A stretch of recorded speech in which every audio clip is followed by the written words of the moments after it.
لامين يامال ما بيعرفش يلعب كورة. ده اللي الناس قالته لما شافت اللقطة دي للامين يامال وهو عمال كل شوية يحاول يسدد بالكورة دي وكل مرة تطلع بره. بس الحقيقة ان يامال هنا كان بيجرب كورة كاس العالم 2026 تريوندا، والحقيقة ان علماء الفيزياء قالوا ان الكورة دي اصعب كورة ممكن تتحكم فيها من بعد كورة الجابولاني، لا ده كمان اسوأ منها.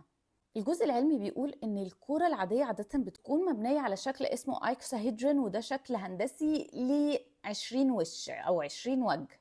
اما الجابولاني وتريوندا فمبنيين على شكل تاني اسمه تتراهيدرون، وده ليه 4 اوجه بس. يعني ببساطة ان يامال كان مش عارف يسيطر على الكورة، ده شيء منطقي جدا.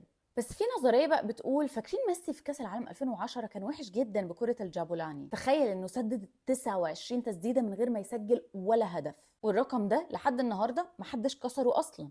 الوحيد اللي فهم الكوره دي وقتها كان دييجو فورلان. ليه؟ لان اديداس بعتت له الكوره قبل البطوله ب3 شهور عشان يتمرن عليها، وفعلا النتيجه كانت انه كسب الحذاء الذهبي وكمان افضل لاعب في البطوله.